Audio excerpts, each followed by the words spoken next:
Welcome back to Fallout, everybody. Today we're going to be taking a look at the most iconic destructive weapon in the Fallout universe. We're going to be taking a look at the Fatman and its unique variant, as well as we're also going to be taking a look at the drone cannons that you get in the Mothership Zeta DLC, because they don't fit anywhere else really all that well. So they're going to be lumped in with these guys. They don't necessarily fit great here either, but that's fine. So first up, let's take a look at the Fatman. And the Fatman is kind of like the premier big, explosive, chaotic weapon of Fallout 3.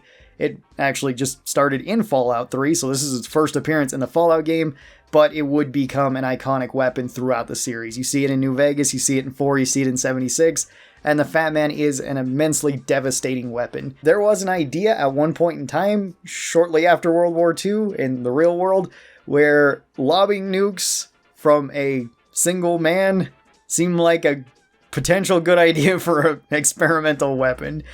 The real-life thing never became anything more than a prototype, as you would kind of expect. It is incredibly dangerous to actually be lobbing anything like that. It's also going to be incredibly heavy, incredibly time-consuming, and incredibly expensive to make anything like this. The Fatman in Fallout follows it really well, though. This is essentially a catapult that throws out nuclear warheads, and it is a very, very powerful weapon for that. So for the stats of the Fatman in Fallout 3, this one does 10 damage on direct hit, which isn't very much, but it does 1600 damage on explosion, so a lot of damage with the actual explosion going off. And funny enough, the explosion radius is actually not very big from the Fatman. You can shoot this shockingly close to you and still generally be okay. If you're inside the blast radius of it, that's more questionable. You're going to have to be pretty tanky, but you can sometimes survive it. It still has to be far enough away from you, though. If it goes off next to you, it's probably going to kill you regardless of what difficulty you're playing and how tanky you are, unless you got like God mode enabled. This does a massive 443 damage per second, although the follow-up on this is very slow, and it is just a single shot weapon. If you hit something, it deals a ton of damage. You can hit multiple enemies with it because it is an AoE weapon, as you would kind of expect. This has a big old 0 for crit chance and a big old 0 for crit damage. You can't hit crits. You don't need to. You're hitting 1600 damage. You're probably going to kill whatever you hit with it anyway, or severely damage it. This costs 65 action points to be using in VATS. I wouldn't really recommend that you use the Fatman in VATS. Explosives are very temperamental in VATS, and it's really easy to blow yourself up. Even though, again, this weapon doesn't count as an explosive weapon in Fallout 3, it counts as a big gun. So things like Demo Expert actually don't help this one out at all. Not that it would need it, but it doesn't actually help it. Fatman has 2 spread.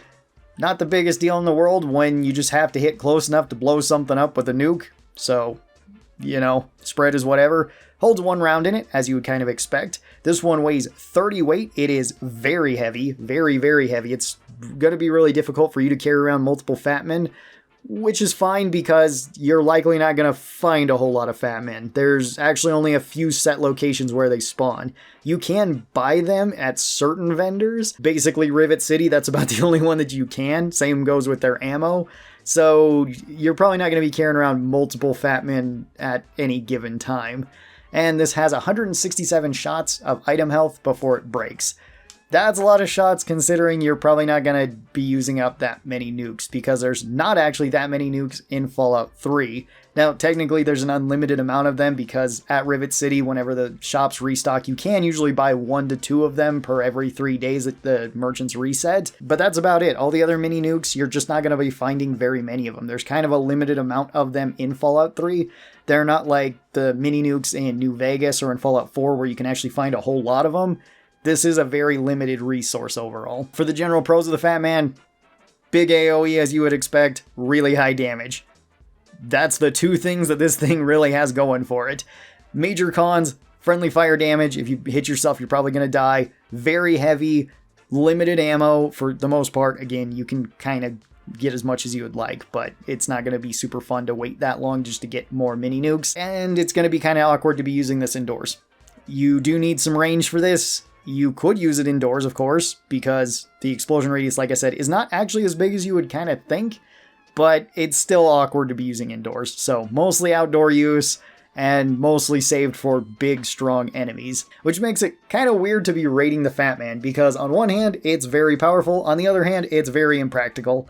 So in the ideal use cases, it's an S tier. In the worst cases, it's a D tier. I'm going to compromise and put it into C tier. I don't really use the Fatman all that much, although it is undoubtedly super fun to be using. Now let's talk about the unique version of it, which is even more fun, but even less practical. This is the experimental MIRV, or MIRV. And this one is a really cool weapon, mostly because of the quest that it's actually tied to, or the lack of a quest that it's tied to, because this is coming from an unmarked quest. You can find this in the National Guard Armory, and in order to actually get this, you do need to find 4 of the 5 family tapes. You don't need all 5 of them. If you find all 5 of them, that's fine though. But you do actually need all these tapes in order to get to the very bottom of the bunker where this weapon is actually stored. And this weapon is really cool. This one launches multiple mini nukes out at once. So this one actually launches 8 mini nukes out at the same time, and it fires them like a shotgun. This is incredibly cool. It's also incredibly dangerous. So the MIRV does 80 damage on hit because it has 8 projectiles that can do 10 each. And then on the explosion, this one does 12,800 damage, meaning its DPS is at a massive 3,545 damage per second. Now, this is heavily going to depend on how many of those nukes actually hit the enemy, how many enemies you're hitting, and how much area you're covering. And this could also include you when launching this. So it is very, very impractical. You basically never want to be using this one indoors, and you pretty much always want to be hitting multiple enemies with this to get the most out of it. This one still has 0 crit damage and 0 crit chance, so you can't hit crits. Still costs 65 action points. You should really not be using this one in VATS at all. And this one has the most spread out of any weapon, as you would kind of expect, having 13 spread.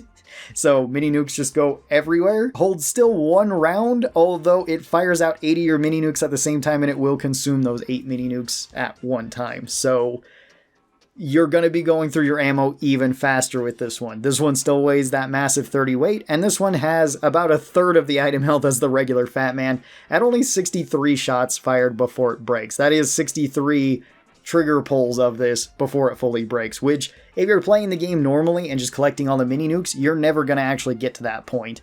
You're going to run out of mini nukes for practical purposes before then.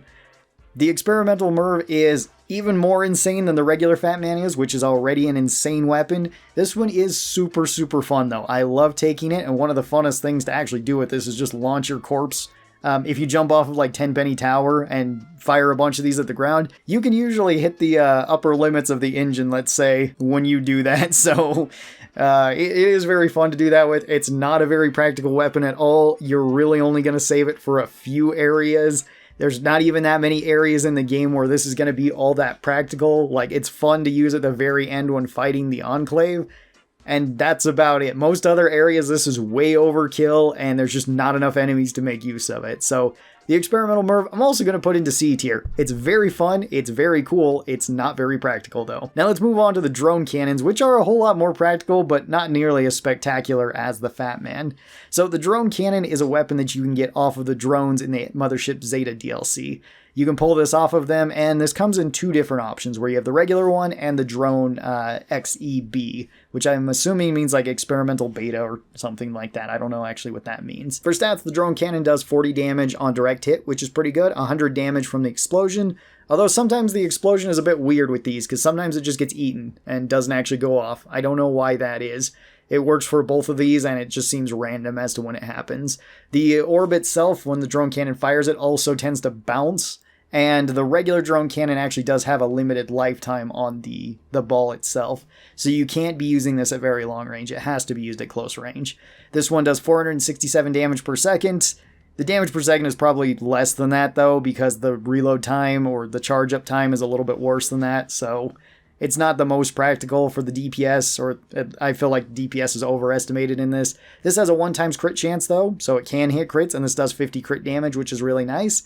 This one only costs 30 action points to be using in VATS, and I could definitely see you using the drone cannon in VATS. This is probably one of the better explosive weapons to be using in VATS. And this one has 0.5 spread, although it shoots out something the size of a volleyball, so you just gotta get close enough. It's like a lot of explosives. Spread doesn't matter that much. This only holds 1 round in it, although it recharges fairly fast between those shots. The drone cannons weigh 18 weight. They are heavy, as you would kind of expect. All these weapons are pretty heavy. They're about half the weight of the Fatman, so it's not the heaviest, but it's still pretty heavy. And the drone cannon has 417 item health before it breaks. So you get a decent amount of shots from these. You don't find a whole lot of drone cannons on Mothership Zeta, but that's not such a big deal because these weapons do a lot of damage, so you might not need to use them that often. They also use the alien power module, which is cool because you find a ton of that on there, and this does only consume one of those at a time. It's very similar to like the Gauss rifle eating up microfusion cells, so it's super ammo efficient in that regard. And the drone cannon can actually be a pretty fun weapon. I do find it really awkward overall though, because of the projectile's limited lifetime. You can't be lobbing this very far. The arcs are actually pretty short anyway that it can lob. So it's just not really the greatest at range. You mostly want to be using this at close range. And even then, I would rather pick something like the heavy incinerator to do the same job. Still a pretty decent weapon though, so I'd put the drone cannon into like B tier. I think it's fine. Now let's move over to the unique one, the drone cannon XB. This one you get further on into the Mothership Zeta DLC, and certain drones will have this. You can actually get multiple of these. And this one is exactly the same in terms of stats. It does the same amount of damage, same DPS, same crit chance, same crit everything, same amount of item health. The only difference between this one and the regular drone cannon is that this one has infinite range and will explode upon impact when it hits something usually. This one still gets eaten by stuff sometimes too. I don't know why that is. But this one is undoubtedly better because just giving it longer range or longer effective range makes it a way better option. Where the regular drone cannon, you're pretty much limited to close and medium range. This one you can actually have somewhat long range. It's still going to be difficult because you're still going to have to lob it. But at least you're allowed to lob it into enemies, which I find it way more fun. So I'm going to pick this one over the regular drone cannon every time. And for an overall rating, I see no reason not to put this a tier higher up into A tier. It's got good stats and it's got good ammo, so you can make a lot of use out of it. The drone cannon XB is actually pretty decent and probably the best of the weapons that we talked about here, at least in terms of practical use. The Fatman is still really good in terms of impractical use, though. It's very fun. I hope you guys enjoyed this video, taking a look at the weapons of mass destruction in Fallout 3. These ones are super fun. And next up, we're going to be taking a look at the Rippers, as well as another alien weapon. Hope you guys enjoyed, and I'll talk to you next time. Bye-bye!